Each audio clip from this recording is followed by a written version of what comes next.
Okay, this is the last kind of special situation you might find yourself in. What if you're graphing a line and you go to do your rise and your run and it goes off the graph? What do? Here's what you can do. You can change the signs on the slope without changing the number. So for example, this slope, -4/1, right? This was a slope of -4. And I can change it into a fraction like this because -4 divided by 1 is -4. But watch what I can do. This is a negative divided by a positive, which is a negative, right? But remember that I could change it like this,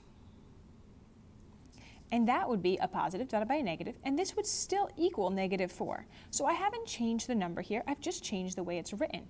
Now, why is this important? Well, let's say I'm graphing a line and I don't have space on the graph to go down 4 and right 1.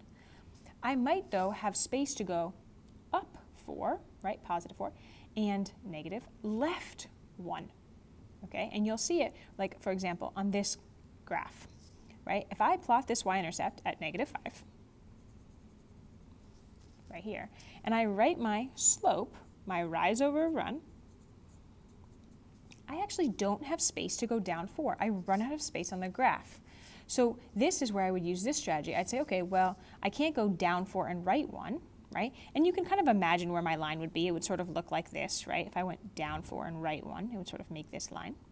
But what I can do is I can switch this, right? I can say, okay, well, this is equal to -4, but I can also do 4 divided by -1. That's also equal to -4. Now I'm going to go up 4, 1, 2, 3, 4, and left 1 right here. Okay, and you can see that I'm still going to make this same line, right? Remember, the purpose is to figure out where is this line on the graph, and it's here. And you can see, like I made this arrow a little long, you can see that if I did have space, I would have gone 1, 2, 3, 4, and over 1, and I would have landed right here, right? But I didn't have space, so I had to go the other direction, okay? What if you have this? Like, what if you have a positive over a positive? Well, this is equal, like, let's think about what this is equal to. This is equal to +3, right? So how else could I write these numbers so they would be equal to +3? Well, a positive divided by a positive is positive. I could also write it like this.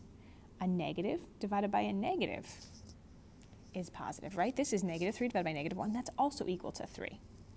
Okay, so you can actually change both signs, and that works too. And notice what I did is I changed both signs here, right? I changed this one to positive, I changed this one to negative. Here, I changed them both.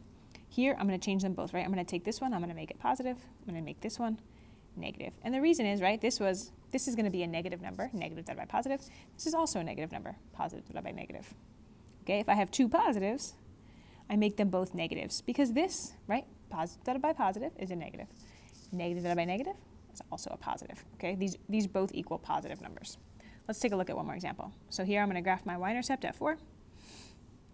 And when I go to graph my rise over run, the issue is I can't go up 5. I don't have space. But what I can do is I can change these to both negative, right? You can imagine if I went up 5 and over 2, it would look like this. My line would look something, like this. I'm going to go instead down 5. 1, 2, 3, 4, 5. And then my run is -2, so I'm going to go left 2. 1, 2. Okay, and there's my line. So sometimes when your slope takes you off the graph, you have to switch up that slope a little bit.